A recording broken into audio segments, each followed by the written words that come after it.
Imagine walking into a village where over 100 people once lived, only to find it utterly silent. Cooking pits cold, doors ajar, footprints ending in wind-brushed sand. No bodies, no signs of struggle, only a single word hacked into a weathered trunk with desperate strokes: CROATOAN.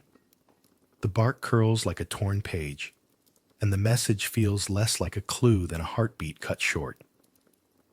In that quiet, the air seems to lean in, as if the trees themselves are holding their breath.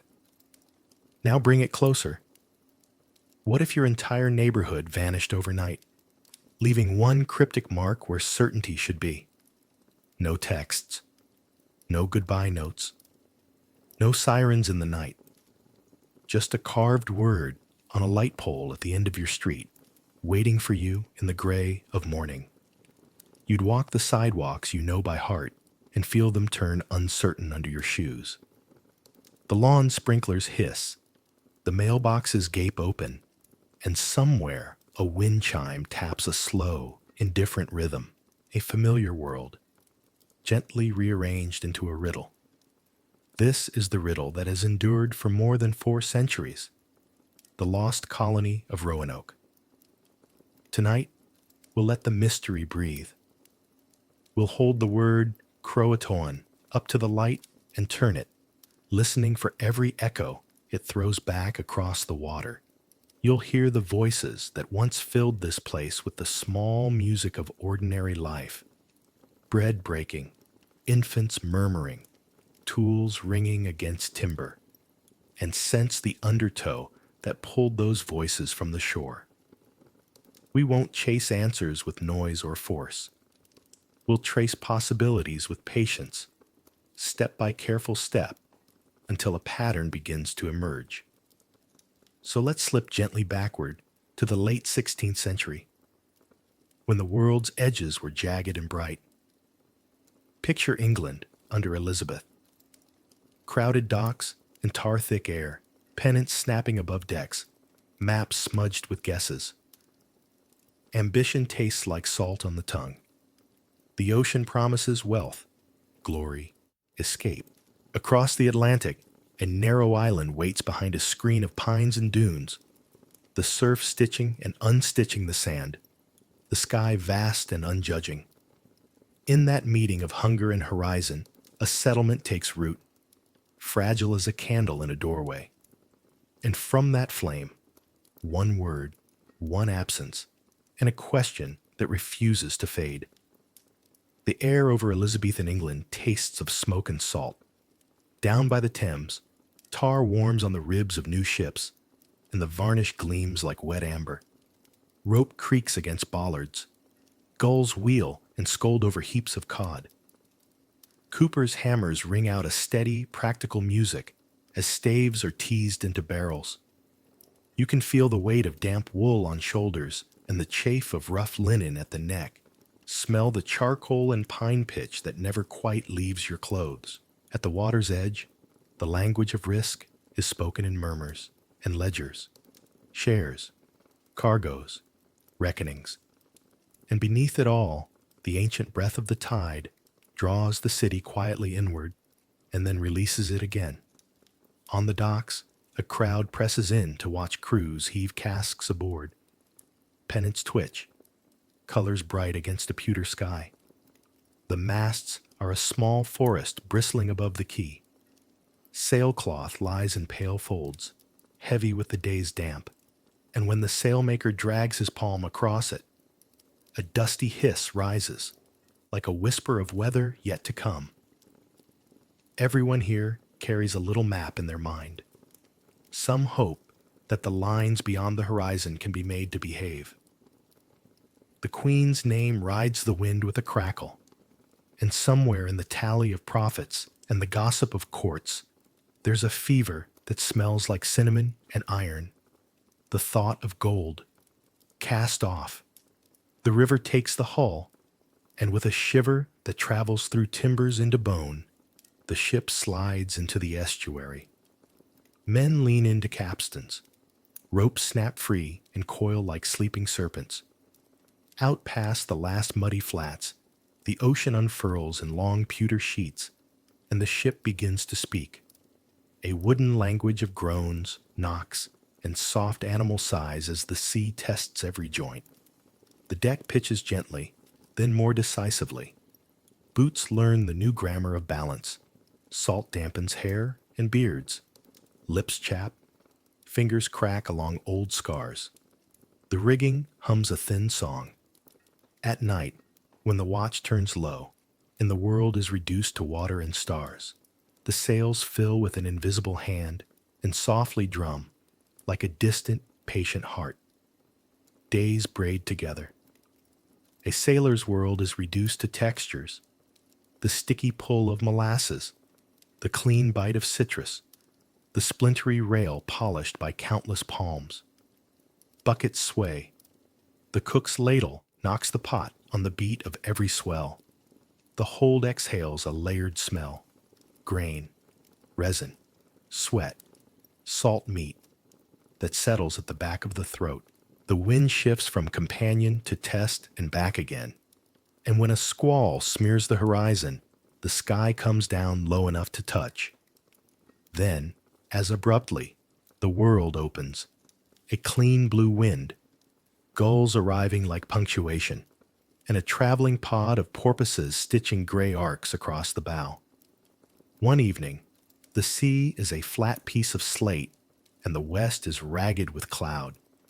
The first stars prick through, cool and precise.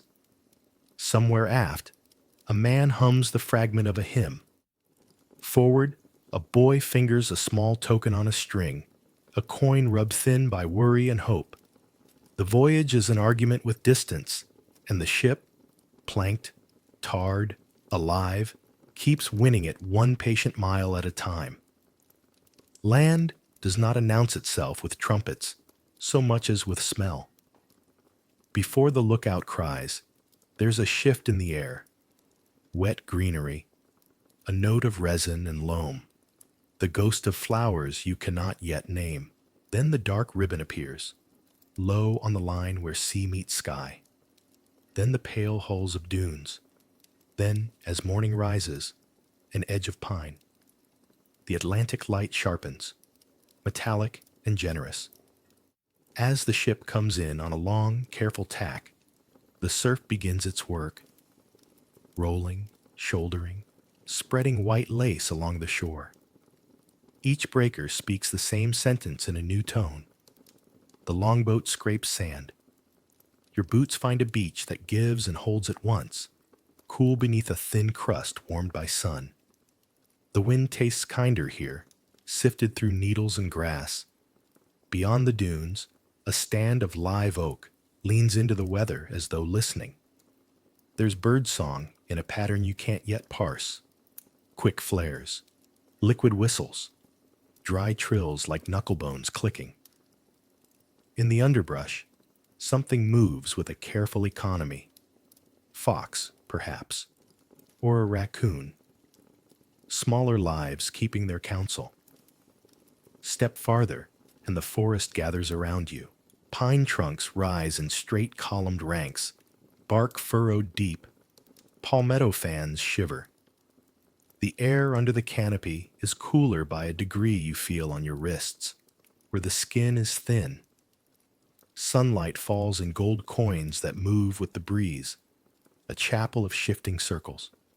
The floor is a quilt of needles, soft underfoot, stitched with deer track and the braided line of a snake's passing.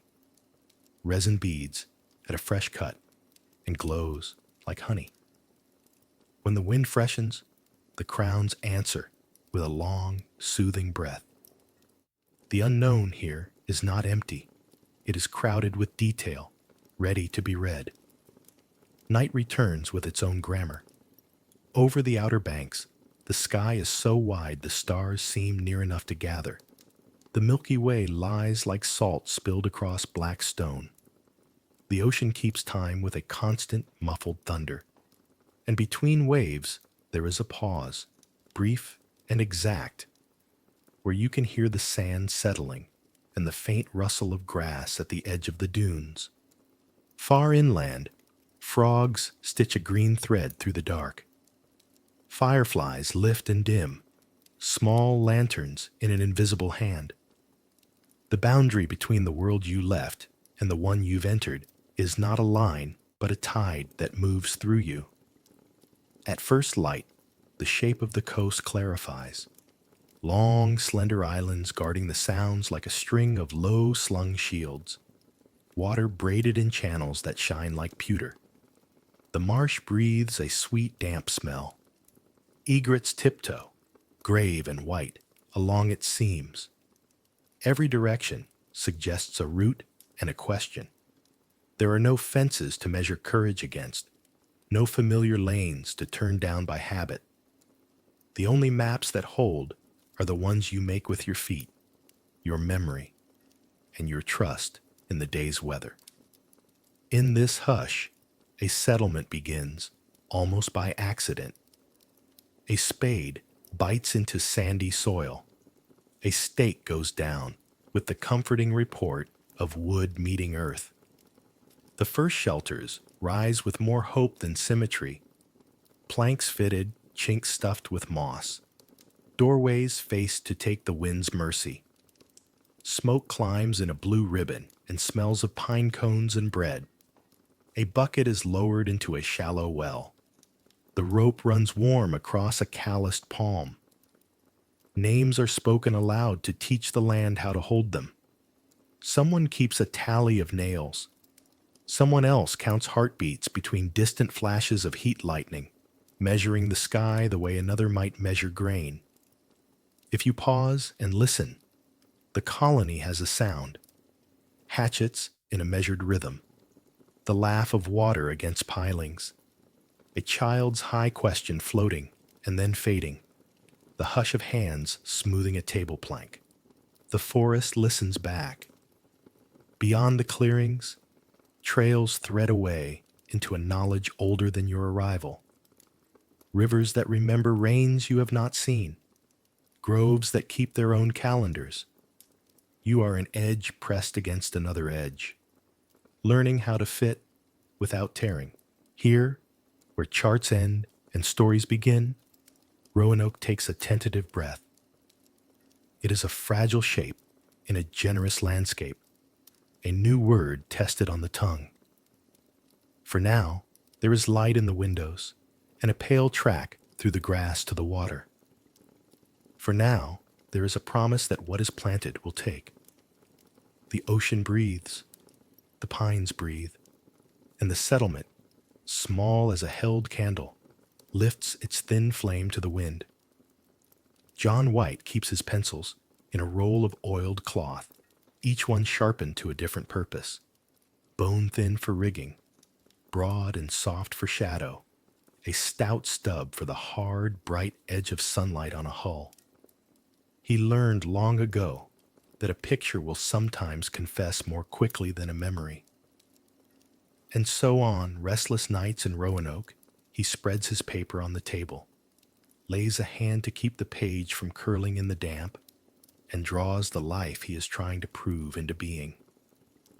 He draws the palisade first, upright stakes with their tops hacked to points, set close as teeth. Inside the fence, he sketches the slant of roofs and the dark doorways where voices pool. Near the well, he places a bucket, the rope coiled as neatly as good manners, and beside it he draws a woman holding a loaf that has just come from the fire. The bread is not much, a round no larger than her hand, but he shades it with care. A crust crackled clean, a curl of steam that suggests warmth you can feel at the wrist. He adds a small, open mouth next. His granddaughter, Virginia, the first of them to be claimed by this new land, with her very first breath. He always lingers here, pencil hovering, then moving lightly to suggest the fine, unfathomable attention of a child. It steadies him to put her on paper where the wind cannot touch her. By day, he is governor because someone must be. Men come to him with lists of nails and the tally of meal left in the barrels. They come with boats that leak and tempers that leak more. They come with schemes for trade and with the tight, wordless anger that rises when one man's scheme is not adopted. White listens. He rubs his knuckle along the edge of his jaw. He has the face of a man made gentle by habit, but there is a quiet line in the mouth that was not there last year. He nods and speaks carefully, and whenever he can, he gets them outdoors, where the air smells of pine and the ocean keeps talking in a low, regular way that scrubs the sharpness from a quarrel. He is also a grandfather who cannot pass a cradle without bending. The child is wrapped in linen soft as water. Her breath has the fragile rhythm of tide in a sheltered creek. White stands, with one fingertip on the cradle's edge, feeling the faint knock of her dreams. Eleanor, his daughter, strong and pale from the effort of making life in a place that sometimes seems determined to unmake it, watches him with that blend of amusement and worry a daughter reserves for a father she knows to be braver on paper than in the flesh. She has your ears, Eleanor says. God keep her from my stubbornness, he answers, and they both smile because it is a blessing and a confession in one. The colony can be gentle. At dawn, smoke rises in slender threads, and the light catches in them as if the morning were stringing pearls. You can smell bread before you see it, the yeasty lift, the roasted sweetness. The first time they slashed the dough with a knife, flour dust jumped like a constellation, and one of the boys tried to catch the floating specks on his tongue as if they were snow. White pressed the heel of his hand to the warm loaf and felt the human victory of it, the way grain, ground and leavened, becomes a shareable future. He thought of London markets and their dense, comforting stink. He thought of the sketch of Frobisher Bay he had once made, ice like broken teeth, cold that wrote itself inside your bones. And he was struck by how bread is a kind of geography too, a way to name where you are by how it rises under your hand. But the colony can also be hard in small, relentless ways. The soil is sandy and pretends to be generous until the seedlings lift their green hands and find nothing to grasp. The well water sometimes tastes of iron, as if you've touched your tongue to a nail. Fish are plentiful until they are not. The same net thrown the same way, at the same hour, hauls in only water, and a single unlucky crab that looks embarrassed to be caught. A barrel, opened and expected to offer meal, reveals weevils in a living, pale confusion. The women blow them aside and call it pepper, because laughter is a cheaper spice than the ones they left behind. In the evenings, when the wind leans from the sea and the settlement relaxes its shoulders, White sits with Ananias Dare, Eleanor's husband, and mends a length of net.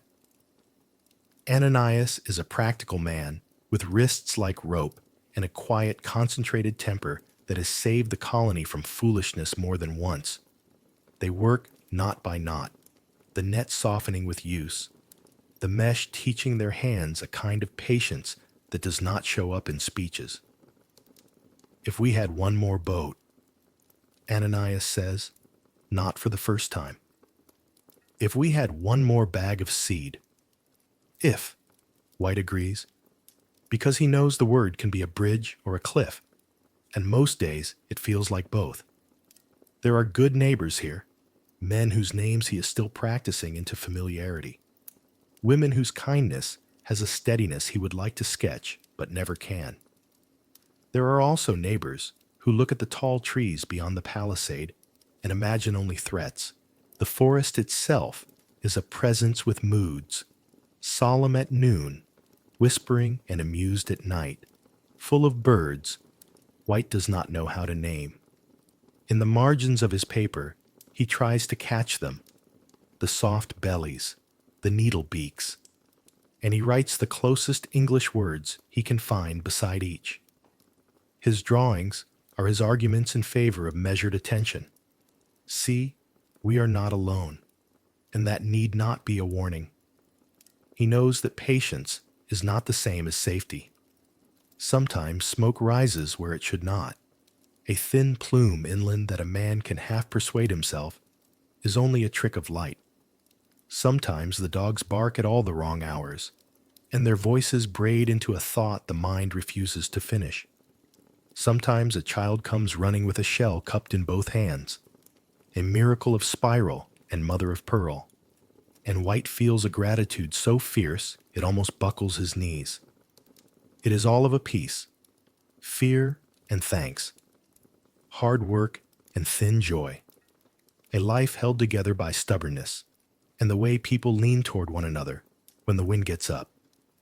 The food question is the string that, if tugged, threatens to unravel everything. They ration quietly, with the dignity of people who refuse to dignify hunger by speaking its name too often. A woman will put a second spoon into the pot to suggest abundance. A man will cut his portion as if he were simply not in the mood. It is in the eyes where the truth shows. The way pupils sharpen at the mention of fish. The way a head turns at the smell of roasting meat as if following a bell. White has seen the hunger change people's voices, making them flat on the subject of justice, sharp on the subject of fairness. He has also seen it deepen their grace. A loaf, broken in 3 rather than 2. A handful of berries pressed into a child's hand with a wink. From time to time, White walks alone to the edge of the water, where the sound widens the soul enough to hold more than one kind of thought.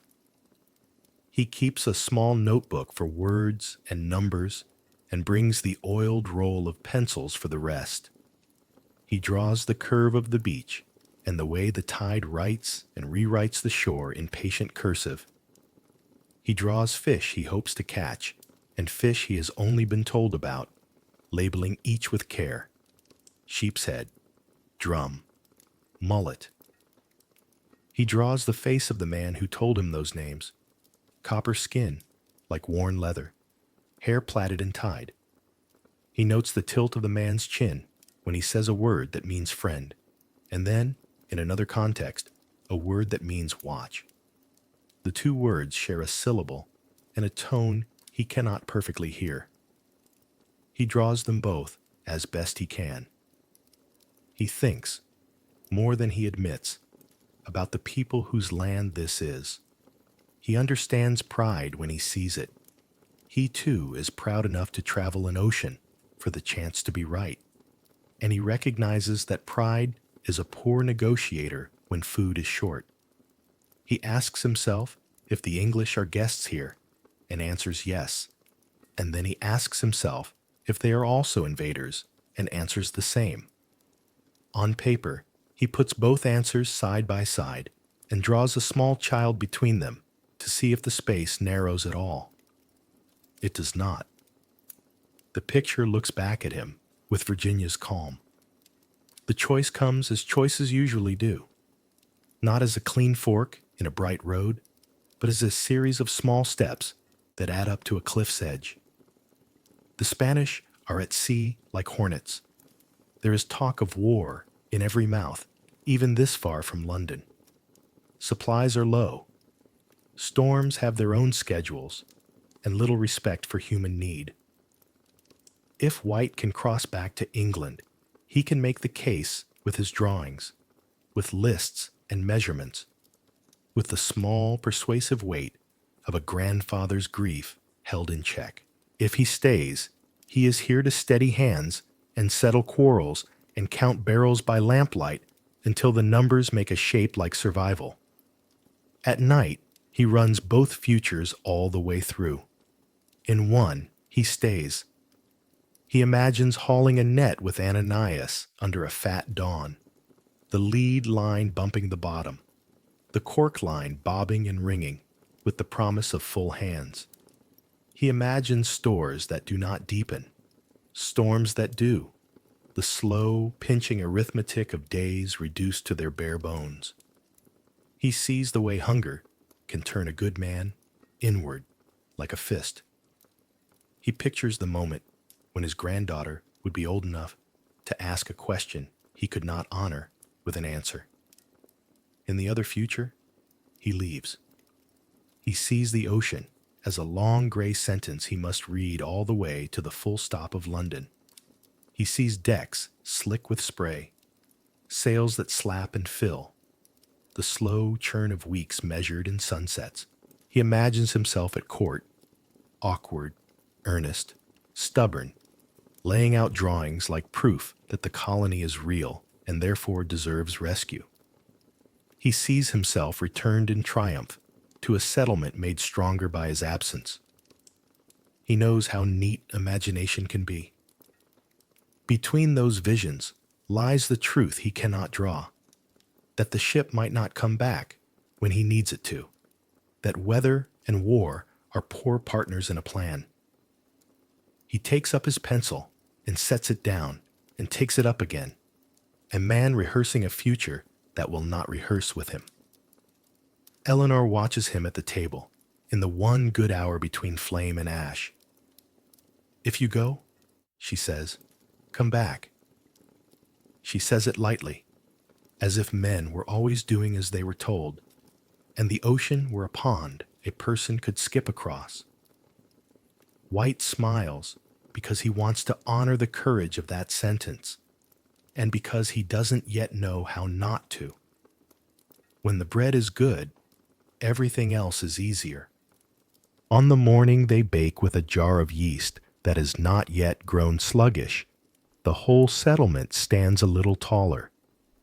White walks the lane with his hands behind his back, like a man touring a small kingdom.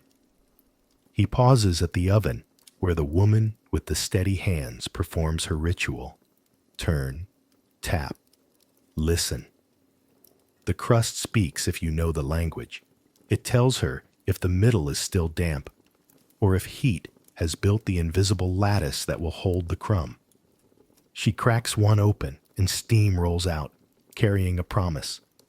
She tears a ragged piece and gives it to him with a nod he takes as fealty, though he is no kind of king. He bites and for half a minute remembers no other country but this. Still, the calculations return. The barrels do not refill themselves. When the men gather to talk of sailing, the arguments are familiar as family.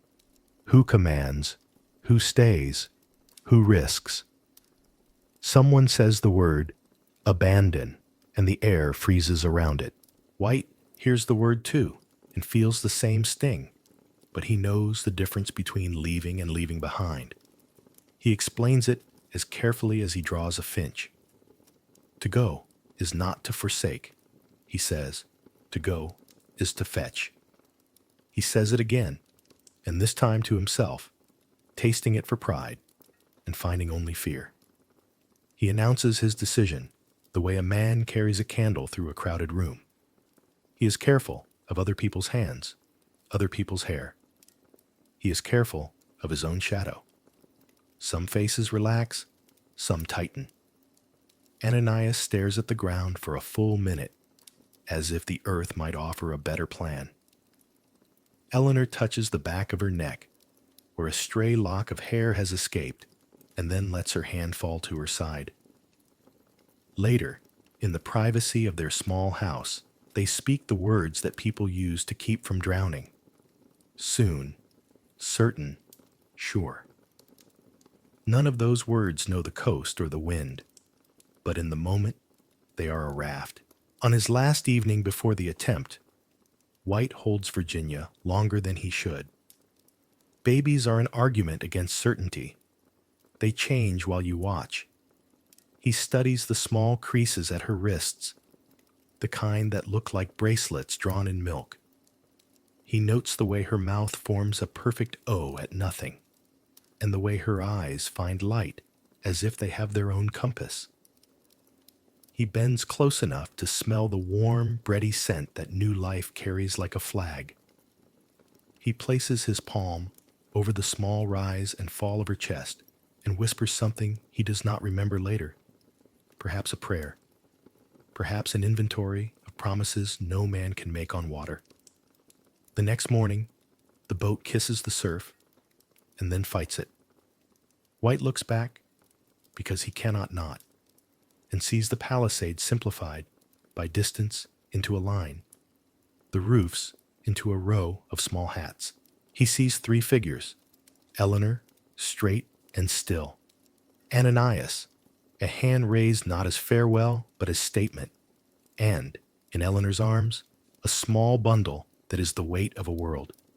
He seems to see, just for a second, the future as if it were a picture, himself in a different light, standing on a shore that may or may not be this one, reading a word carved in wood, and feeling the air go white in his lungs.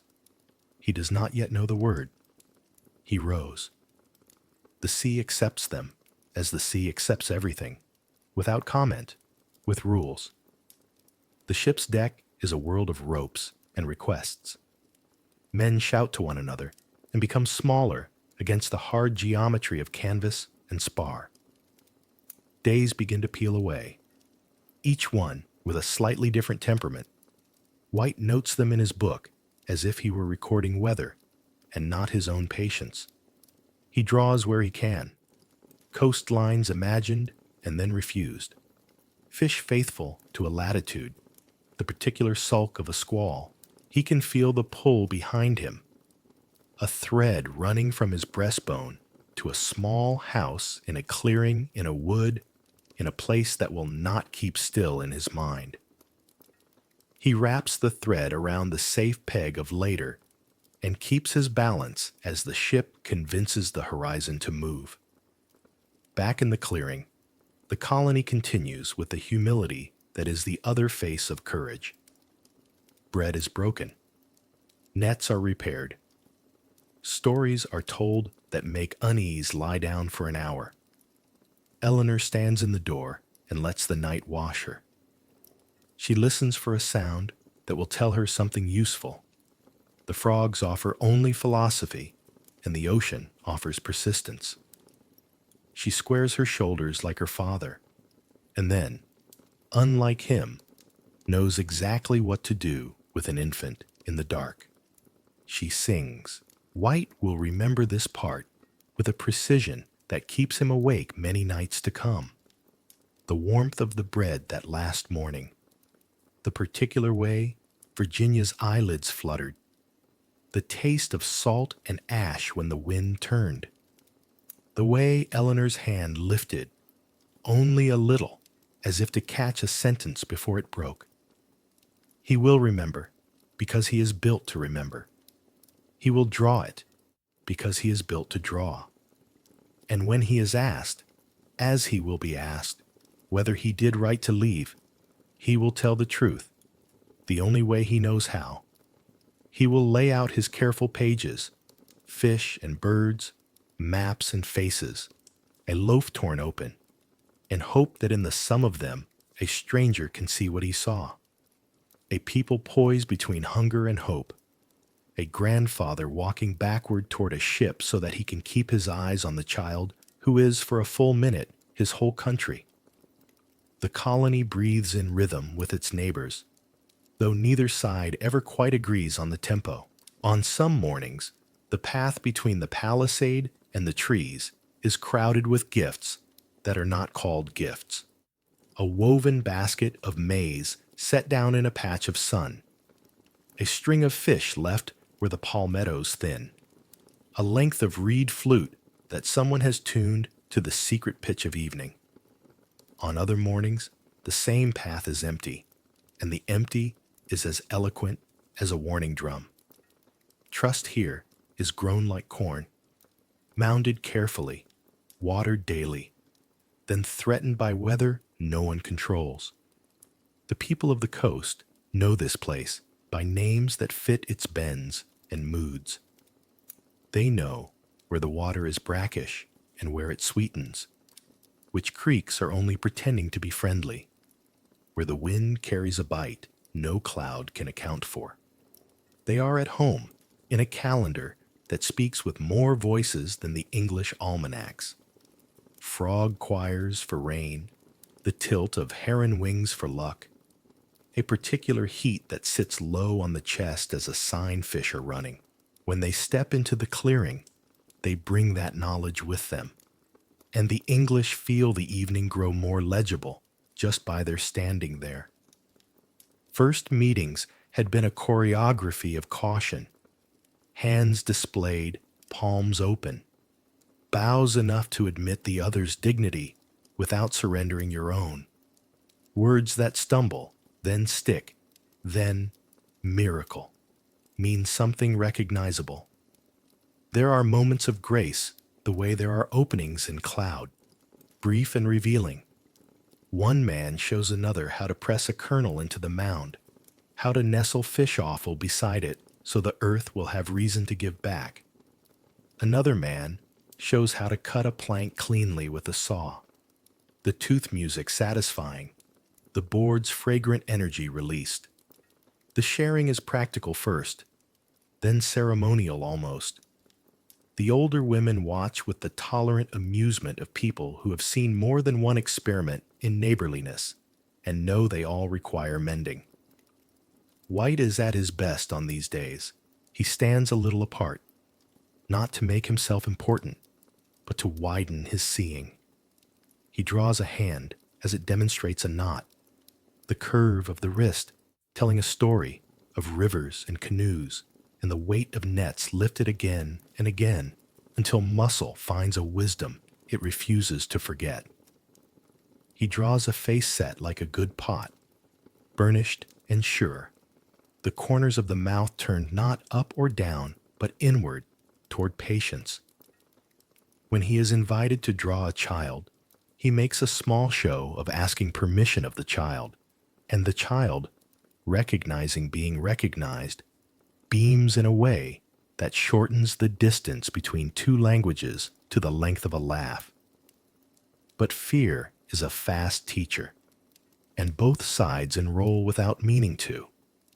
The English remember stories carried across the Atlantic like seeds, ambush in the reeds, darkness that grows teeth.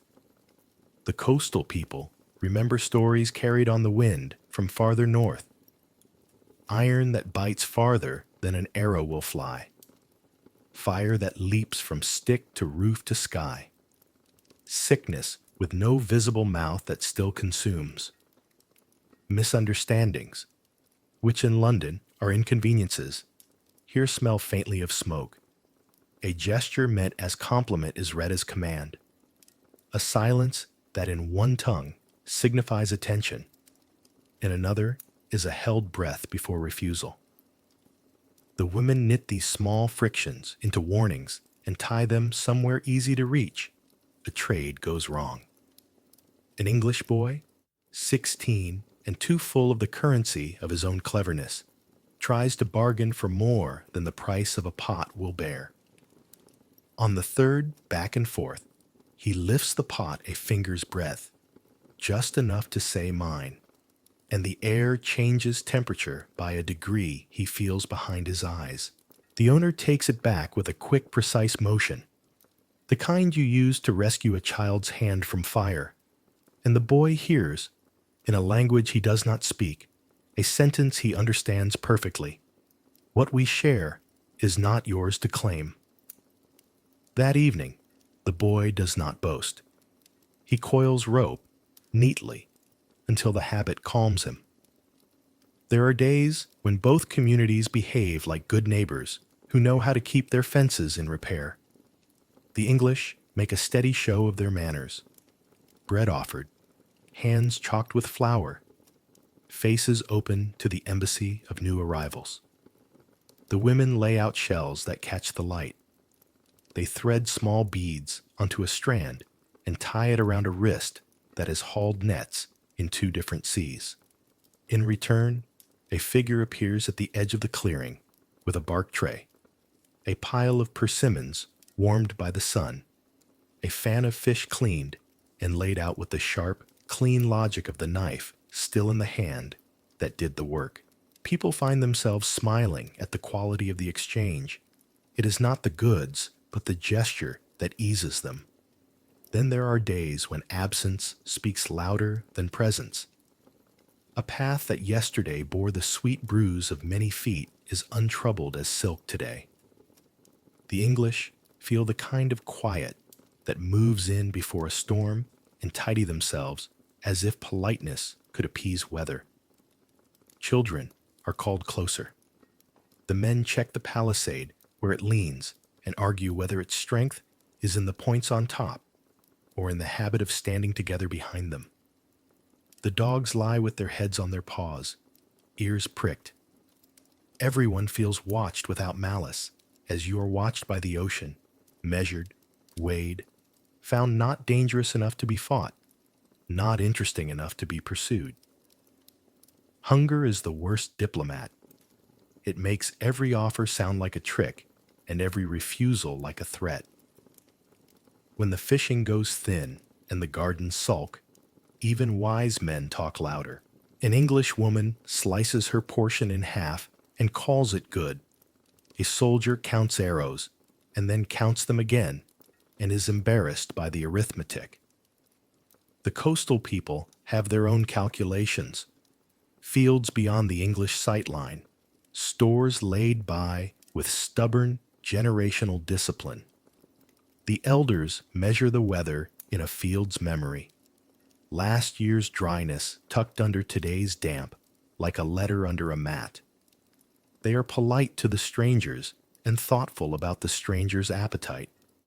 They have made a study of the English stomach and find it impatient. Disease arranges its own counsels. A cough walks through the clearing with invisible feet. A fever posts, notices no one can read until it is too late. The English know illness that comes in damp brick alleys and sweeps whole streets bare. They don't know how a sickness behaves in this new air. The coastal people know fevers from other summers, and they know the faces of their own children when a new fever has come not from wind or water, but from a handshake. Grief has a grammar that requires no bilingual dictionary. A woman keens, and another woman, English this time, recognizes the pitch not of language, but of the body trying to wrestle with a subtraction it cannot balance.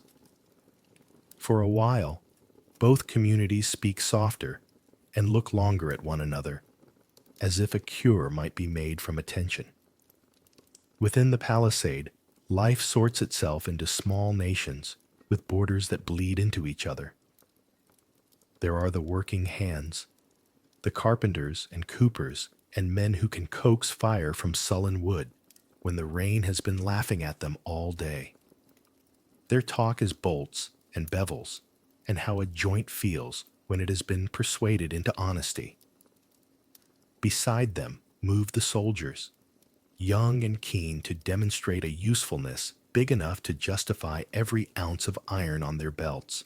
They polish what can be polished: knives, buckles, pride. When the moon rises, the soldiers soften. One carries a tune he learned from a mother who never sang but hummed while bent over work. Another traces a scar as if reading someone else's story.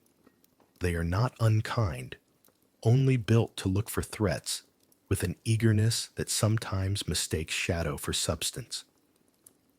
The women make a country of their own that the men depend on and rarely understand. They can turn a handful of unpromising grain into something that smells like morning. They negotiate truce between children and dogs, between neighbors and the sharp edge of a day that has gone on a beat too long. They share news the way they share yeast, quietly, in small spoonfuls that keep a community alive. They are diplomatic with one another in the ways that matter and gloriously impolite in the ways that do not. Eat. You are thin as an oar, an elder says, pressing a bowl on a younger woman who thought she had hidden her worry behind activity. The younger woman eats and finds the world broadening by a finger's width. Children are border crossers by nature. They pick up words like shells and hold them up to the light just to see if the inside is as pretty as the outside. They learn a greeting from a coastal boy and spend a week saying it to chickens, to dogs, to the moon. They rename things because the first name wasn't trying hard enough. A group of them invents a game that confounds adults from both communities and causes shrieks of triumph and outrage in equal measure. It is the kind of game childhood specializes in. Inscrutable, perfect, healing. Between the palisade and the forest lives a third community. People whose jobs consist mostly of walking. Scouts, messengers, interpreters by gift rather than appointment. They are the hinges between worlds. One of them, a man with a knee that still complains about a fall from the marigold, knows the location of every patch of shade between the settlement and the bend in the creek where the best crayfish hide. He knows which families inland will open their hands to shared tobacco and which will require a story first. He knows that somewhere between gratitude and fear live the only understandings that last through a winter.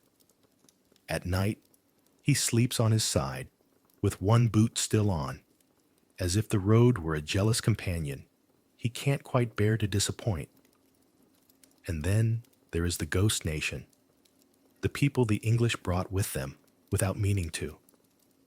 Words that insist on being said, habits that insist on being kept, dreams that insist on being dreamed. The new world is crisscrossed with old worlds that refuse to retire. A soldier insists on a watch schedule better suited to a fortress than a clearing. A farmer lays out a field, as if English hedges stood where only grass does. The coastal people have their own old worlds, lodged in the way a grandmother's advice shows up at the corner of a choice.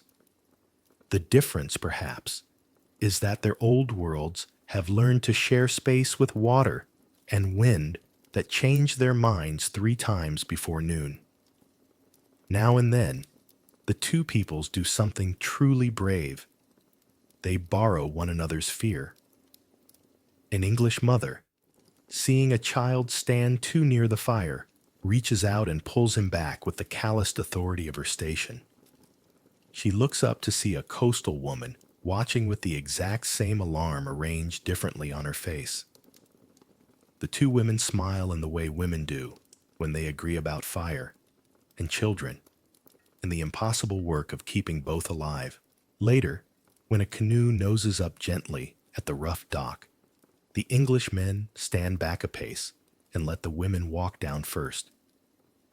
The gifts traded that day are useful, but the habit traded, the recognition of seriousness, is a better safeguard for the week that follows. When suspicion returns, as weather does, it often arrives wearing someone else's coat.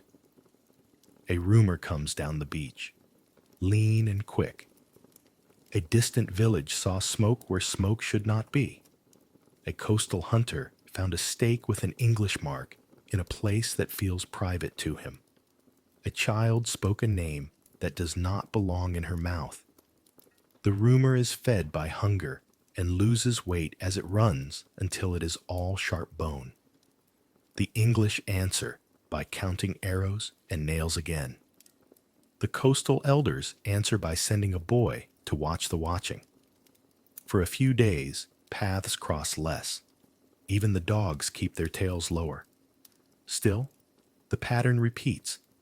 Distance, approach, exchange, pause. The colony understands that the land itself watches their lesson.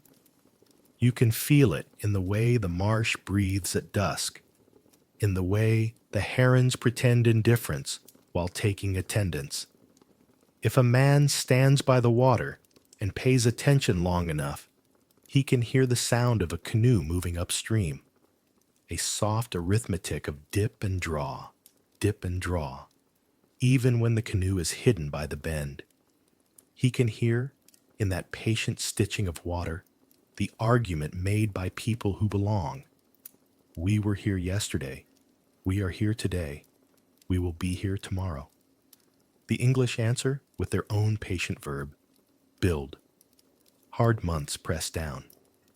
A nor'easter rakes the coast with its dark comb, and the palisade leans as if whispering to the earth. Roofs shed shingles like tired feathers. The cook fire sulks and produces less from more. A boy develops a cough that has a rhythm the women dislike. A soldier wakes with a heat under his skin that makes him mean. The coastal people vanish into their winter knowledge. Stashes and roots and tricks learned from elders who learned from weather. The English discover how long a day can be when it is holding back rain.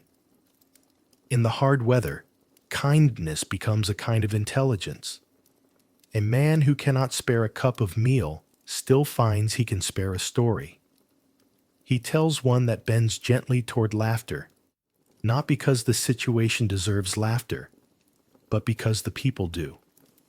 A coastal elder, passing a group of English men working too slowly on a repair, walks over and lays his hands on the wood and, without a word, breathes the rhythm back into them. Push on the exhale, hold on the inhale. They work better for a half hour afterward without knowing why. Later, one of the men copies the gesture with his own son and calls it good sense, because the origin of wisdom is not a thing pride always needs to keep track of. Between the dream of the new world and the daily arithmetic of staying alive, the colonists learn a double vision. In the morning, ambition stands upright in their chests. By noon, practicality bends it into a more useful shape. They begin to understand that naming a place is not the same as knowing it. The word Roanoke tastes differently in the mouth after you have dug in its soil, argued in its wind, been forgiven by its shade. In the same way, the coastal people begin to understand that the English carry a stubbornness that is not a weapon so much as weather of their own, predictable at some hours, dangerous at others, often inconvenient, occasionally beautiful. There are nights when the sound of drum and rattle comes across the water, carried clean as a star. The English lie awake then and feel a feeling that has no English word, something between ache and awe. In the village where the sound was born, a grandmother throws her head back and laughs because awe and ache is the word for being alive, and anyone with a heart knows it. On such nights, fear and trust call a truce so people can sleep. And always there is the child. Not only Virginia, though she is the colony's small north. There are children in every camp whose existence argues against despair and for prudence in equal measure. They are watched closely by both communities because the future hides in their knees and elbows. An English boy comes home with a strip of bark scored with unfamiliar lines, a message or a game, no one is sure. A coastal girl returns to her fire with a loop of wire that gleams like caught sunlight. She turns it twice, learns it holds its shape, and smiles to herself, because here is a toy, or a tool, or both. The adults pretend not to notice the exchange, and then remember it with complicated pride. By spring, the settlement understands something not written in any charter. Survival is a chorus, not a solo. The English voice alone will not carry. The coastal voice alone will not be enough to make the new song. Some days the music resembles harmony. Other days it is all drum and no flute. But even then, the rhythm holds. Trade, caution, help, watch, share, step back, step forward. The palisade becomes less a wall and more a punctuation mark, a place to pause. to take a breath, to rephrase. The dream does not die. It changes its clothes. The new world ceases to be a shining stage for English praise and becomes a school that disciplines as it blesses. The older men stop talking about glory and begin to talk about adequacy. And in that shift, there is a strange, strengthening peace. The women let go of certain English comforts and adopt a new inventory of plenty. A child without fever, a loaf with good lift, a neighbor who will answer a soft knock at dusk. The soldiers map their pride onto guardianship instead of conquest. The scouts keep walking, and on some quiet evenings, 2 canoes appear at the edge of sight, then 2 figures at the edge of the clearing. The English set out bowls without discussion. The newcomers sit, not quite inside the circle, and lay a single fish, beautifully cleaned, in the center. No speeches, no oaths, only the gentle, practical grammar of people who intend to occupy the same shoreline for longer than a season.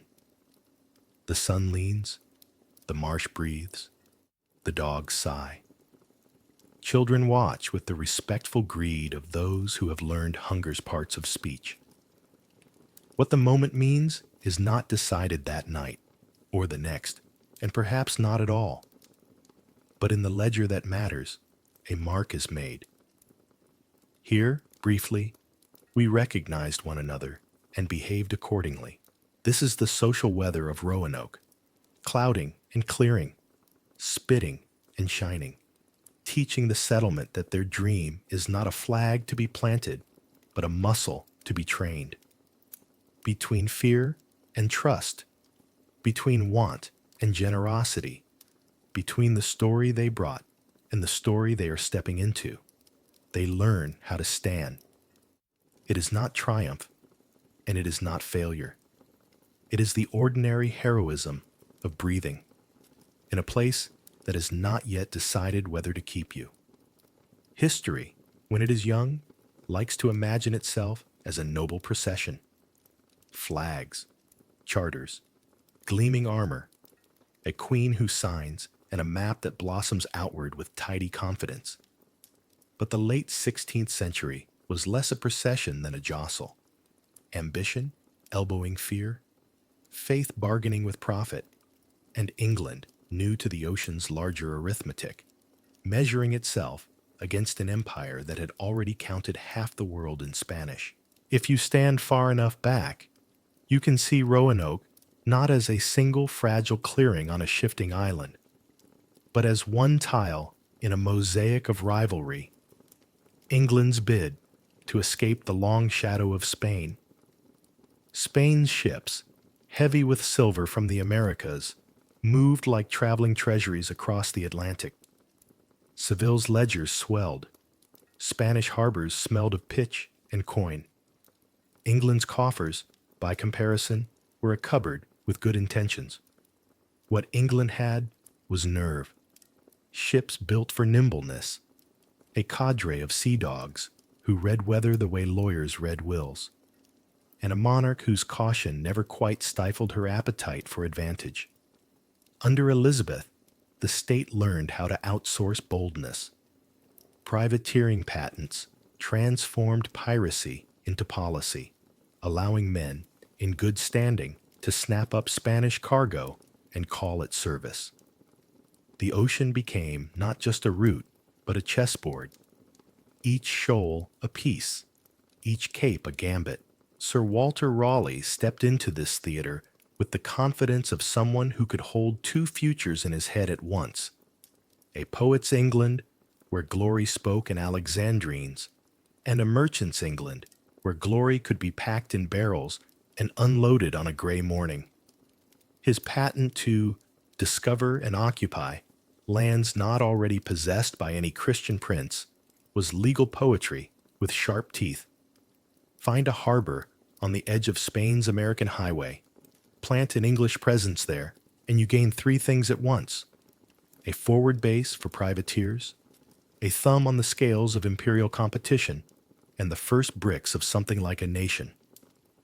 Roanoke, slender and sandy, was less a promised land than a strategic whisper. Here, England could listen to Spain breathe. And yet the dream carried real households inside it. Even an instrument of policy becomes a cradle the moment a child sleeps in it. The first colony faltered in 1585. Supply was thin, tempers thinner, and the math of survival refused to be bullied. The second attempt in 1587 tried a different song. More families, less war. That is the part the ledgers understate. How ordinary life makes claims, even in a theater of empire. Bread was still bread. Infants still needed naming. Dawn still asked people to get up and try again. The smallness of those acts does not make them less political. It may be the measure by which politics is judged. Then ambition collided with weather and war. In 1588, as John White tried to assemble relief for his people, Spain sent the Armada north, an argument written in wood and iron. England's ships, clever and persistent, harried it. Storms did the cruel arithmetic that cannon could not. The victory saved the realm and delayed the colony. History often awards triumph in one column and quietly charges the cost to another. When White finally returned in 1590, he arrived at a lesson the Atlantic likes to teach. The ocean remembers tides and winds. It does not remember promises. The empty settlement, no bodies, no funeral churn in the soil, no signs of siege, felt less like an event and more like a rearrangement of fate. The single carved word, CROATOAN, offered fact without commentary. It pointed without explaining, and because of that, it became an altar for theories, each one a candle lit against the dark. Over the centuries, those theories have sorted themselves into families. The first family is the gentlest, assimilation. Perhaps the colonists, pressed by scarcity and convinced by experience, folded themselves into the lives of their indigenous neighbors. Language is hospitable when it needs to be. Children are excellent ambassadors. Shared labor draws people into the sturdy intimacy of work. Later, English accounts would mention light-eyed or English-speaking individuals in coastal communities. Later still, families in the region would tell stories of descent that bent toward Roanoke. No clean ledger balances here, no notarized chain of proof, but the human plausibility of it is strong. When history refuses you a fortress, you build a bridge. A second family of theories imagines a move rather than a merger. The colonists might have shifted north or inland toward better soil and water, perhaps toward the Chesapeake, where Raleigh's backers had first dreamed a deeper, more defensible harbor. The logic is attractive. If one clearing leans toward failure, find another. English ventures that followed heard rumors of a group living upriver, of palisades built in a style the English recognized. Maps from the early 17th century carry cryptic marks that seem to nod at vanished English neighbors. The land here is a net of waterways and islands. It is not difficult to imagine a quiet relocation that left only a carved promise as a forwarding address. Darker theories carry the scent of hunger and fear. Some historians point to the hard seasons recorded in tree rings from that decade, years when rain forgot the script and harvests hesitated. Drought does not need an enemy to do its work. It can unmake a settlement with a patient hand. A desperate community might fracture into small bands, each gambling on a different path to food, each too busy with survival to maintain a central record of itself. Or conflict might have followed scarcity, as conflict often does. A raid misunderstood, a reprisal misjudged. a cycle set spinning by two communities who, even on good days, read each other imperfectly. In the absence of the dead, the theory of violence is harder to anchor, but not to imagine. Then there is the simplest suspect, the sea itself. Islands shift, storm surge scrubs, evidence clean. A hurricane at the wrong hour can turn a village into the neat absence White found, lifting roofs, scattering stores, leaving behind nothing legible except the one word the wind could not erase. The coast keeps its own archives, in sandbars, in marsh sediment, in trees that learn to lean. People living here quickly learn humility before a weather that edits without apology. What makes Roanoke more than a footnote is not only the drama of the disappearance, but the way it prefigured what followed. Jamestown would come in 1607, a settlement that survived, but only barely, and only after it learned the lessons Roanoke had already paid for. That the New World was not new to the people who lived there. That corn, not gold, was the better treasure. That diplomacy was a tool, not a decoration. That winter is a critic whose reviews you ignore at your peril. In this sense, Roanoke is both warning and seed. It teaches England, painfully, that permanence requires far more than a royal patent and a brave map. It also leaves a different kind of legacy, one made of story. Americans have always kept a small shelf for mysteries that refuse a tidy end. The last flight seen by no one. The town that slept through a train's one perfect whistle. The note found on the kitchen counter that turned out to be prophecy or a grocery list. Roanoke sits comfortably on that shelf. It speaks to our fascination with beginnings that do not deliver an ending, and to our suspicion that the archive is never complete. The single word carved in wood is narrative bait of the finest sort, a noun without verbs, a place name that behaves like a door. Modern eyes, trained on data, have tried to turn that door into a hallway.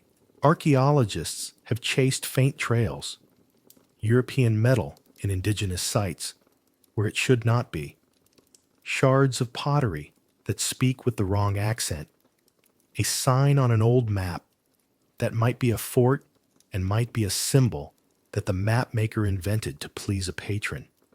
Dendrochronology gives the weather a voice. Excavations turn patience into trowel strokes. Sometimes the evidence leans toward assimilation. At other moments, it nods toward relocation. The story never quite consents to hold still. That frustrates the part of us that wants the past to behave like a courtroom. It gratifies the part that knows most human lives are not solved, but continued. Identity threads itself into the mystery as well. In communities along the Carolina coast and inland, family stories run like underground water. A great-grandmother with gray eyes, a surname that doesn't resolve cleanly into the local language, a tale told in a certain season about English kin who never went home because here, at last, they had found one. Scholars handle such tales carefully, the way you handle old fabric that has been loved thin. Documents matter. So do the voices that documents often ignored. Between them, a fuller chord emerges, not certain, but resonant. And there is a modern echo that Roanoke amplifies whether it intends to or not. The quiet ways people disappear, even now. Not in a single dramatic gesture, but in the slow reassignments of migration, marriage, adoption, alliance, choice. Communities dissolve into one another. Names change their clothes. A child grows up with two heritages and, when asked to choose, refuses the premise of the question. Roanoke's most humane theory, assimilation, is simply another word for what people have always done to survive and to love. They join. Sometimes they do it under duress. Sometimes they do it with relief. Often they do it for reasons that cannot be taught to a ledger. As for Spain and England, their rivalry did not end with Roanoke, or even with the Armada's failure. It matured into the long, complicated argument of empires that must learn to share an ocean. The English would build more outposts and graduate, slowly, from appetite to administration. Spanish ships would still pass the barrier islands with bellies full of silver. English captains would still dream of the satisfying thud of a captured cargo on a London wharf. But a subtler shift occurred as well. A recognition that the Atlantic world could not be charted by Europeans alone. Every successful settlement became, in time, an acknowledgement of partnership, sometimes honored, sometimes betrayed, always necessary, with the nations already here. Roanoke's symbol, then, is double-faced. One face looks toward England and says, "You were not ready, and yet you began." The other looks toward America and says, "Your beginnings are older than your stories admit, and your stories are stronger when they braid rather than prune." In classrooms and at kitchen tables, in documentaries watched late with the lights low, the mystery holds us not because it promises revelation, but because it offers humility. It invites us to imagine lives without a tidy last chapter, and to accept that sometimes the kindest truth history can offer is a range of plausible mercies. If you return to that carved word as the light fades, if you lay your hand on the grain and feel the shallow ridges left by someone's knife, you discover that what endures is less the message than the act of leaving one. Whoever cut CROATOAN into the wood believed that information could cross absence, that a single noun might be enough to call help, or to direct a reunion, or simply to say, "We chose, and here is the direction our choice points." Modern readers, fluent in the long paragraphs of law and science, can be startled by the dignity of that one-word letter. It trusts the future to understand. It trusts the weather to spare at least this much. 4 centuries later, the word still does its work. It names an island and a people. It gestures toward hospitality and alliance. It refuses despair by insisting that movement toward CROATOAN, toward a new clearing, toward a different arrangement of we, is not failure. It reminds us that when the ledger is incomplete, imagination is not treason against truth, but a companion to it, and it asks a final, quiet question that has nothing to do with Spain or England and everything to do with anyone who has ever tried to make a home. When the wind rises and the old plans no longer hold, what single word would you carve to lead those who love you in the direction you hope you've gone? In that question lies Roanoke's present tense, not a ghost story, though it wears one's clothes, and not a riddle to be solved and shelved, but a mirror held up to the beginnings we are always attempting. The colony is lost. The colony is found. Found in the ways communities survive by changing their shape. Found in the insistence that a child's breath is a better measure of success than any ship's manifest. Found in the willingness to admit that some of our founding tales contain gaps that ask to be honored, not papered over. We listen to the surf, we read the tree, we weigh the theories, and we arrive at the kind of wisdom that does not close a file so much as open a window. Mystery, properly tended, is not ignorance. It is care. The sea receives the ship as if nothing has happened in 3 years. No storms, no wars, no hunger carving lines into faces on 2 shores. It is late summer, 1590, and the water has that heavy blue-black look that swallows distance. Each whitecap is a brief confession. each swell a long, unread letter. John White stands at the rail and tastes the old iron in the wind. The boards beneath his boots remember him. The horizon does not. They anchor off the familiar reach of the outer banks and lower boats into a surf that likes to practice its strength on men. Oars bite. The longboats buck, climb, and shudder down. White keeps his eyes fixed on the low procession of dunes, on the gaps in the green line where paths used to open like warm mouths, on a smear of darker shade that might be the palisade leaning its same shoulder into the same weather.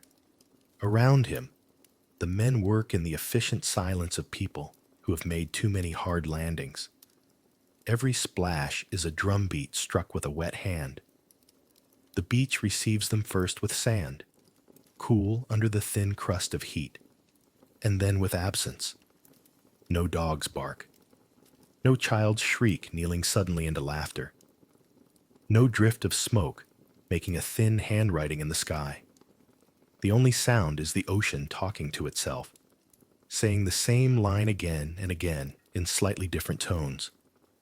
White's stomach takes a step he had not authorized. He moves ahead of the others without the dignity of a speech. The old muscles of a father and governor pulling him down the path they have walked 100 times in his head. The path holds, but the edges have closed in. Grass has begun to stitch what feet once unstitched. A palmetto frond drags across a sleeve with the soft insistence of a hand. When they come into the clearing, the settlement stands the way a play's set stands after the audience has gone. Doors ajar, a bench turned a few inches from where it belongs, a bucket tipped and arrested by its own handle. The roofs, some sagging, wear a little more sky than they ought. White lifts his head to listen into the silence, as if the missing sound might be hiding in the rafters. "CRO," a sailor says, gently amazed, pointing to the tree just left of the gate. White turns, and the world narrows to the pale wound of letters cut into bark. The word is not yet whole. It is a thought in progress, halted and regrouped. He steps closer. The cuts are shallow but deliberate, each stroke the length a knife makes when a hand is both hurried and careful. He feels the strange intimacy of the marks, the heat of the person who made them still ghosting the blade. Then, farther along the palisade post beyond the gate, the rest of it, CROATOAN. No cross above, none of the prearranged sign for danger. A word placed where the first eye would land. The knife white of the letters seems to brighten the air. He lays 2 fingers against the bark because the skin demands proof even when the mind is ready. The chips must have fallen in little curls, the way bark does when it gives up to a blade. He imagines them landing in a neat skirt and being kicked aside by the same hurried foot. He hears, in his ear's private theater, the calm of someone spelling for another. CROATOAN.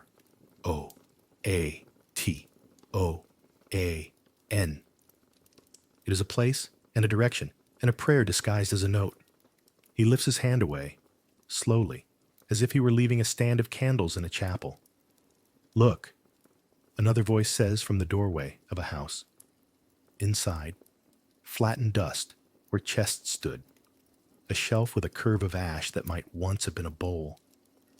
Splinters that remember having been furniture. No overturned stools, no embarrassed chaos. A leaving that, whatever else it was not a flight in panic.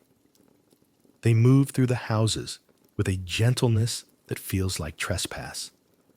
White sees his own habit everywhere. Straightened tools, ropes coiled like sleeping things.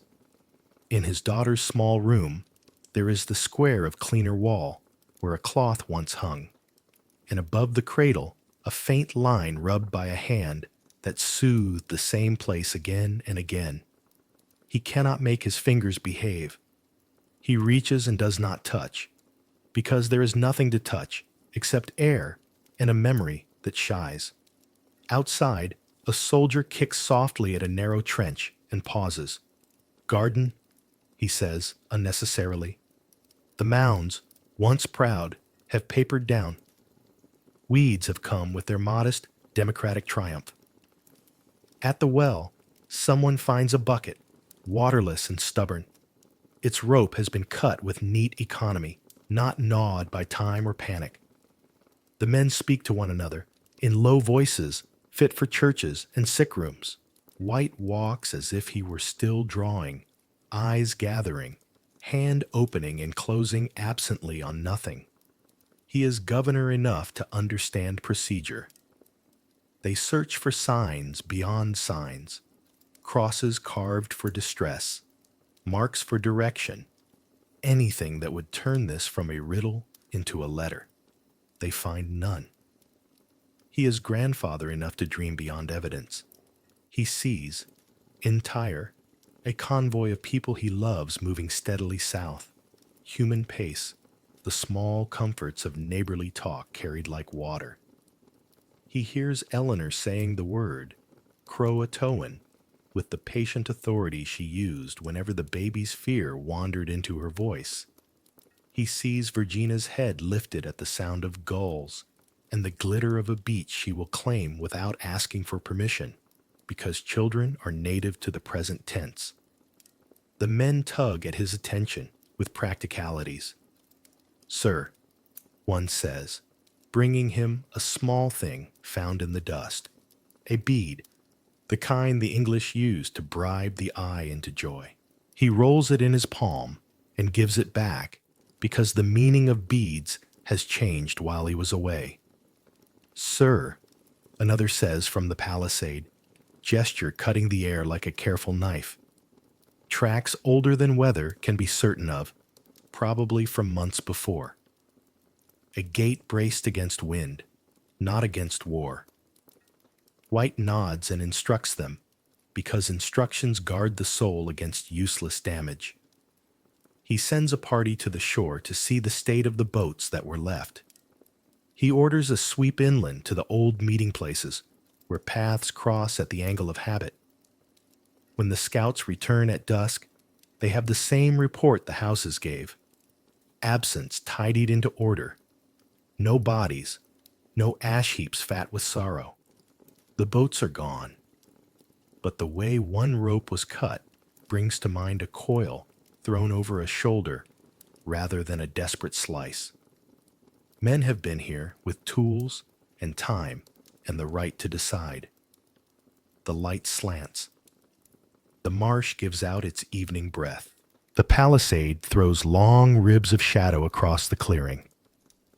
Tomorrow, someone says, we can run for CROATOAN. The word sits in the air like a buoy that could be tide or light. White hears the currents in it, the promise of sails, the hazard of shoals, the weather's habit of having the last sentence. He is already measuring the distance. He is already picturing the moment the island will open like a hand and show him what kindness it has kept. Tomorrow, he says, and the men notice how the word steadies the line of his mouth. Night in the empty colony is both a kindness and a wound. The stars are exact and numerous. The surf repeats its slow liturgy. White sits with his back against the wall that used to be his, and the wood remembers his shape enough to accept him. He has not wept. He is built in such a way that feeling turns first into attention. But the pressure in his throat tells him that the body does not always consent to be a tool of policy. He closes his eyes and counts his granddaughter's breaths the way he used to. And when he opens them, the sky has moved an inch. Wind worries the edges of the houses. It climbs the palisade and plays a thin music on the posts. Somewhere a nightbird lifts 3 notes that seem to ring inside his ribs. He makes himself stand. He makes himself walk the line of the settlement as if he were a watchman rather than a petitioner. He runs the pads of his fingers along the carved word again, the way you touch the shoulder of a friend when there's nothing new to say. He tells himself, with a father's discipline, that CROATOAN is instruction, not epitaph. Morning brings the news weather loves, a deepening wind, and a line on the horizon that means the argument will be with waves today. The captain and the sailors read the water and shake their heads with the compassion professionals lend to stubborn hope. White tastes brine and the old metal of disappointment. We can try, he says. We can try, the captain answers, because men who go to sea keep words like that shiny by use. They wrestle the anchor up and feel, in their wrists, the opinion of the storm. The attempt is honest, short, nearly fatal. The longboats take on water like blunt buckets. Oars become levers against a force that respects nothing but itself. Twice the surf throws them sideways as if to see whether they are worth the effort. The ship yaws and complains. Men swear the same prayer in different languages. White watches the gap in the dunes, the way to the sound that leads to the island that holds the word that holds his people. And then he watches it go gray and unreachable. The captain's face is thoughtful in the way men's faces get when they are calculating loss versus loyalty. He gives the word that keeps men in the world. They fall back. Failure has a texture. It leaves a salt film on the tongue and lays silence over a deck like frost. No one says the sentences that would need policing with anger. The storm runs a hand through the rigging and gets the ship's attention. They ride it out with the tight patience of men who know that panic is just another word for work you'll have to do twice. When the weather eases, the sea has reorganized itself into a new arrangement of threat. The captain licks a finger and points at the invisible fact of wind. He cannot afford to lose the ship to shoal or surge. White knows ships as he knows pencils, what they can be asked, what they can bear, what they will refuse. The decision to leave, postpone, they call it, postpone, and circle back when God and weather and war permit, is made in the kind of quiet that hurts the teeth. White nods. He is a man who lives by marks. He knows the difference between a period and a comma, and this feels like a semicolon the storm has inserted. Still, the punctuation does its damage. They lift anchor. The island slides left in the window of the world. From the deck, Roanoke looks almost indifferent, as if the sand and grass and small trees have chosen to practice forgetting. White stands a long time, until the curve of the shore unties itself from certainty and becomes only coastline. In his chest is a small, hammering thing that was made to be soothed by looking, and he cannot feed it. He goes below and lays out the pages he has carried like a second set of ribs. Birds and fish, faces and fields. The light way Virginia's mouth made an O when she dreamed, and he straightens them as if neatness could resist loss. The ship tilts. The lamp tastes smoke and behaves itself. He listens for the sound of oars in his memory and hears only water. Word travels faster in some places than others. In London, the report will be arranged into paragraphs that encourage the eye to glide and the mind to rest. The colony not found. The word CROATOAN discovered. Intention to seek there. Weather adverse. Further attempts prevented by necessity. In taverns, the story will arrive thirstier. It will lean on the word vanished and twist its ring on the finger of never. On beaches, a world away, among people who measure a season by a heron's patience, it will be told around fires with fewer adjectives and more pauses. The English came back. Their houses were empty. The word named an island where friends live. The sea said no. For White, there is no room left in language. He works because work is the least false refuge. And when his hands are too tired, he sits with his palms on his knees and counts the ways a man can be sure of what he cannot prove. He is not the first to discover that certainty is a cliff with many similar-looking paths leading toward it. He returns to England, carrying a word that is both destination and diagnosis. He speaks it to anyone who matters, the way a doctor says what must be bought and boiled and taken steady at dawn. People nod and say they will do what is possible. Even the Queen's advisors bow to the weather. Time moves forward with its usual rude efficiency. New ventures claim new ships. New maps develop bad habits of confidence. Jamestown rises by surviving a death that would have buried a less stubborn dream. White grows older in the dignified way men do when their best stories are not the ones that were printed. He keeps his papers dry. He takes them out. He imagines, on cold days, the warmth of a small head against his wrist. He draws a line that could be a river and writes beside it, as if to argue himself into belief. They went where the word points. The coast keeps its counsel. Storms lift, storms lay down. The dunes roll a slow shoulder and cover traces as tenderly as they cover bones. Children shout in languages the gulls approve. Canoes stitch the sound with their tidy arithmetic. On the island called CROATOAN, people plant and harvest and do all the necessary, honorable work of being alive. Somewhere, a girl with a fine, thoughtful face leans over a bowl and watches yeast wake into bubbles, and her mother says a name that reached across water to find them. Somewhere, a boy turns a piece of wire over in his hand and learns it can be persuaded into a circle that remembers itself. The English do not learn the colony's fate, not in the way courts require, with seals and signatures, with the beautiful cruelty of closure. What remains is what White found: a word, a careful absence, a silence that is not empty so much as eloquent. The shore speaks with its old patience. The palisade, if it still stands, hums lightly in a wind that does not care for dictionaries.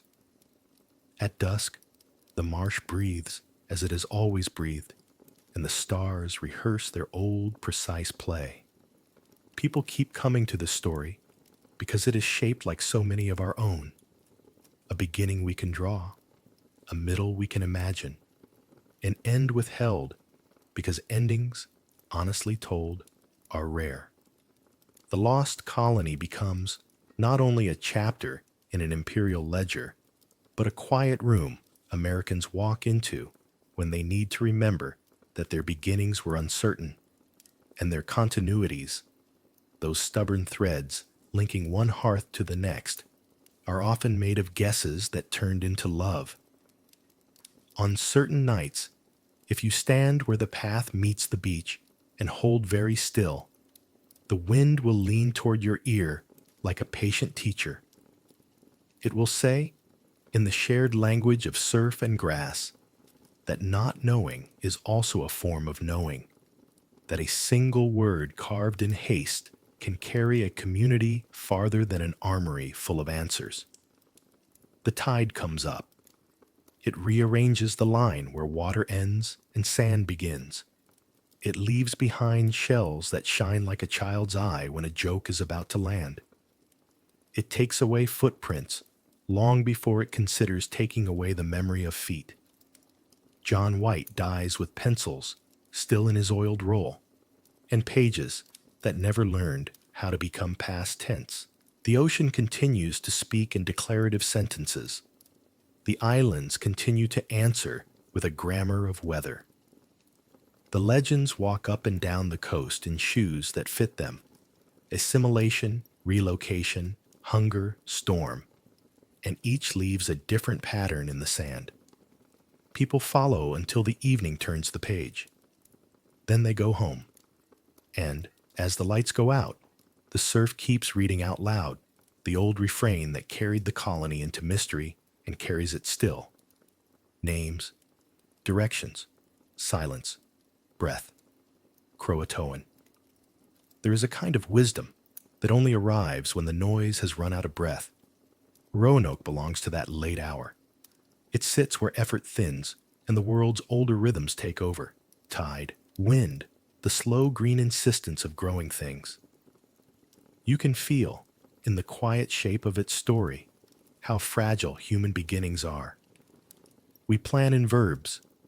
Nature replies in elements. We draw straight lines. Coastline answers with curves. We bring charters and measurements and a timetable that feels reasonable in the mouth, and the shore lifts its long, salt gaze and reminds us that permanence is a negotiation, not a decree. The colony's absence is not only a loss, it is a contour map of limits. Food, that simplest mathematics, refused to be solved by hope. Weather argued in fluent gusts.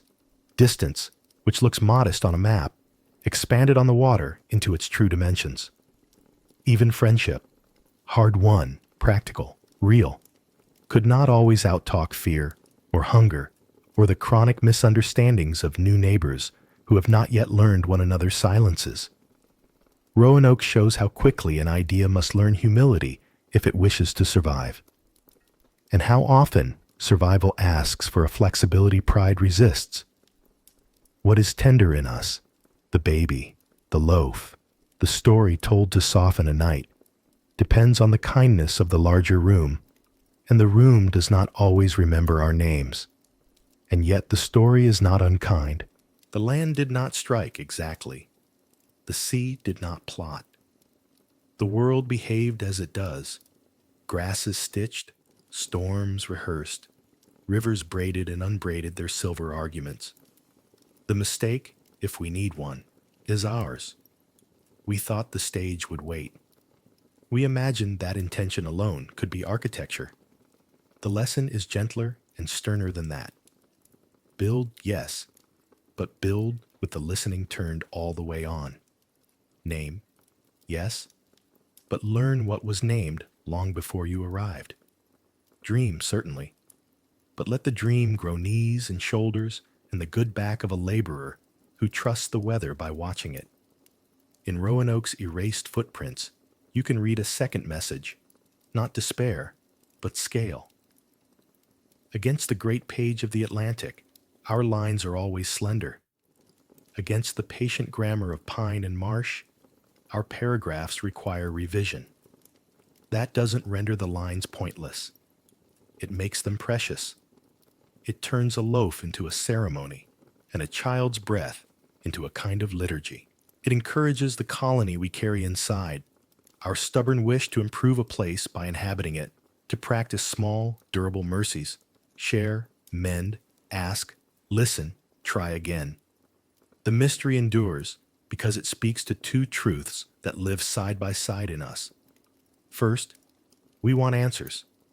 We want the past to yield its numbers cleanly, to produce witnesses and signatures and a tidy row of facts we can lay like bricks. Second, we also understand, somewhere below the demands of noon, in the part of us that wakes at 2 a.m. and hears the refrigerator hum, that many lives do not conclude so neatly. They end mid-sentence. They bend into other lives. They taper into quiet continuations we are not present to witness. Roanoke is the history that mirrors this common shape, and in doing so, offers a peculiar comfort. Your unfinishedness is not a failure. It is the human condition. If you widen the lens, the colony's silence fits into an older conversation. Human longing on one side, the unknown on the other. Every age has its west, its blank part of the map, where hope draws a door and anxiety draws a question mark. Norse sailors sketch their ghosts along cold coasts. Polynesian navigators carried the sky in their heads and launched into distances that would humble any king. Caravans stepped into deserts vast enough to shrink a city into a rumor. Elizabethan England wrote Virginia like a wish. Today, our maps look full, but the unknown has moved into the ocean's depths, into a sky crowded with instruments, into the subtle interior territories of consciousness and care. The shape is the same. We stand at the shore. We count our provisions. We try a name on the air. We go. Mysteries stay with us because they guard something worth guarding, our capacity for regard. To live well with a mystery is to hold your attention like a lantern, steady and warm, without shaking it into interrogation. It is to let the unanswered invite your best patience and your kindest speculation. Roanoke trains that muscle. It asks us to imagine merciful outcomes where our fear would prefer catastrophe, to remember that joining is as plausible as perishing, to accept that a carved word might carry the full freight of care when distance and weather refuse all other delivery. Picture the shoreline in a long, slow fade of light. The waves keep practicing their handwriting on the sand. They cross out, they underline, they embellish. They are thorough copy editors of human ambition, firm but not cruel. A line of footprints lifts into brightness and then is gone, and the absence is not an insult. It is a reminder that walking is the point. The tide's work is exact and tireless, and at dusk, strangely tender. It removes the evidence of rush and leaves the beach clean for whoever needs mourning. Out past the breakers, the Atlantic lies like a great black book held open to the stars. The Milky Way pours its white dust on the water until the surface begins to borrow the heavens' vocabulary. Constellations find their old positions. The planet you can name and the far ones you cannot share the same patient theater. There is no judgment in that night, only scale. The sound of the surf reaches your ribs and organizes your breathing without permission. Somewhere behind you, the pines answer with their low green consonants. Everything is speaking a language older than regret. Think of a hand with a knife, pausing at a rough-barked trunk. Think of the care it takes, even in haste, to cut letters that will be legible to a future you cannot guarantee. This, too, is a sacrament. The belief that meaning can cross distance, that a word, correctly placed, might ferry love or guidance past wind and tide. We do this over and over, on trees, on paper, on screens, in the air between two people who choose to hear one another out. Roanoke's single carved word is kin to every message we've sent into uncertainty. A hopeful arrow, a soft imperative, a map folded small enough to fit the pocket of courage. The longer you sit with this coast, the more it feels like a patient teacher. It offers thin lessons and thick ones. Thin, always secure your lines, and if your roof talks during a storm, it's not bragging. Thick, everything that lasts is built from attention. Most of what fails is hurried. Thin, grow where the soil knows how to hold. Thick, abundance prefers reciprocity to conquest. The marsh has been practicing all of this for centuries, the herons for longer. When we listen, we inherit an education that does not grow stale. And in the listening, our timeline softens. The 16th century shifts closer. The present shifts wider. A child now could be taught to say CROATOAN, not as a curse, not as a ghost's knock, but as a word for going where kin are, for asking help as if help were possible, for choosing alliance over pride. A family now could carry two histories and call the combined shape home without apology. A city now could rehearse humility when building and generosity when naming. The mystery bends toward ethics. What do we owe a place that outlives us? What do we owe each other when weather changes its mind? The answers are smaller than empires and larger than any one life. Share water, tell true, make beauty, keep promises you can keep, and confess the ones you cannot. Repair more than you replace. Leave directions where they can be found. If Roanoke asks anything of us, perhaps it is that we measure success not only by endurance, but by the tenderness we manage while we are here. The colony vanished as a ledger entry. It survives as a standard, quiet, exacting, by which we can weigh our own beginnings. Now let the images settle. Ocean, in long breaths, combing memory smooth. Dunes taking the shape of wind, then another shape, then another, as if sculpted by thought. Grass, writing green, cursive along the edges of sand. A night boat, small as a held breath, moving on oars that hardly disturb the star's reflection. The pale, sturdy rib of the palisade dissolving into weather. Somewhere, a fox's neat footfalls. Somewhere, the slow blink of a heron at the hinge of Martian sound. Somewhere, not far, the faintest echo of a voice teaching a child a word that points toward company. And overhead, the same sky that watched the longboats in, the same sky that watched them out. Stars that appear to move, but in truth stay, and a planet that glides like a patient thought. You can feel time becoming generous in their presence. You can feel your own life taking its proper size. Particular, dear, brief. The sea keeps its counsel. The coast keeps its archives in sand and wind. The mystery keeps its door ajar. We stand at the threshold, and instead of demanding, we bow a little. What remains is simple and abundant. Water moving where water must. Light traveling its old road. Wind, the archivist, filing smells and seeds and whispers. And us, drawers of maps, bakers of bread, carvers of careful words, still trying to be equal to our beginnings. If the Lost Colony teaches anything finally, it is that the world is generous with second chances for those who learn to read it, and that what we call lost often lives on by changing its shape into a form we are slow to recognize. So we let the shore have the last sentence. The waves come up and lay their white signatures along the sand, then lift them again and again and again. Far out, the dark water turns and turns under the patient weight of the moon. The Atlantic holds its secrets, the way a hand holds warmth after a touch, softly, without argument. And from somewhere in that long hush, from the stitched line of horizon where night rests its brow, the old word returns like a tide, a place, a promise, a direction.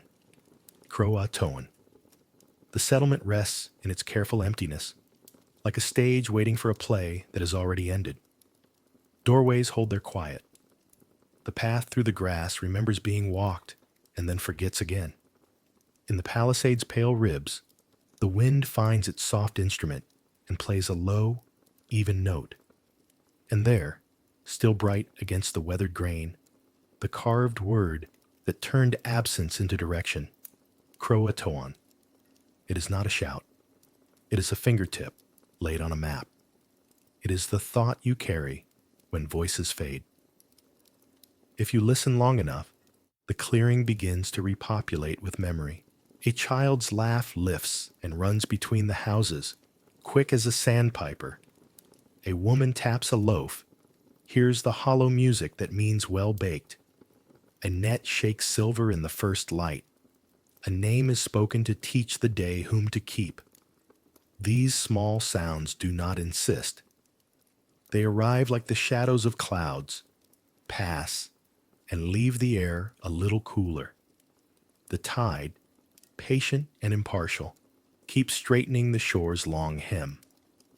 You can stand at the meeting of path and beach and feel the way the place has learned to hold both presence and departure at once. The footprints you do not see are part of the lesson. The letters on the tree are the other part. Between them, a story that refuses to end badly or neatly, chooses instead to rest, like a boat drawn up above the line of storm. The lost colony remains lost, but its echoes continue to whisper across the ocean breeze. They are not warnings so much as reminders. Build with listening, share without boasting, leave a word where love can find it. Far out, the Atlantic turns its slow, dark pages. Each wave writes a line and lifts it clean. Stars take their places with the same patient accuracy that guided wooden hulls and human hope. Somewhere beyond the dunes, pines answer with their green consonants. The old grammar returns: water, wind, light. And our smaller grammar settles into it without protest. What we called a mystery becomes a way of paying attention, of letting the unproven be held with care. So we gather the images and set them gently down. The empty threshold, the single carved word, the bright glance of a fish, the warm breath of a child asleep against a wrist, the far bell of surf repeating itself into kindness. We nod toward the century that brought them here, the penance, the tar, the hunger, the courage, and we nod toward the centuries that carried them forward, retelling and revising, searching and resting. History tonight is not a verdict. It is a shoreline at dusk. When at last we turn to go, nothing breaks. The houses do not collapse into ash. The tree does not swallow its message. The ocean does not raise its voice. The past remains where it is, spacious and exact, and the present steps back from it with the courtesy due an elder. As the path folds behind us, wind lifts a strand of grass and sets it down again in the same place, as if to say, this is how memory works. Tidy, then wild, then tidy. Gone, then given back in another form. At the edge of sleep's country, but not crossing, one image lingers. The word on the wood, cut with haste and care, bright as the shells inside. It points toward kin, toward safety, toward the plain arithmetic of belonging. Let that be the last light on this coast tonight. Let the surf take the rest. The half-heard voices, the soft clatter of a bucket, the outlines of roofs fading into star-pricked dark. What matters has already traveled. A direction offered to love. The breeze moves through the clearing and out across the water. An old messenger with no need of passports. It brings back the salt and gives back the quiet. Somewhere a heron lifts, slow and solitary, and draws a line toward morning. We leave the shore as we found it, tidy, listening, whole, and carry with us a sentence the place taught us to say under our breath. Lost is not always gone.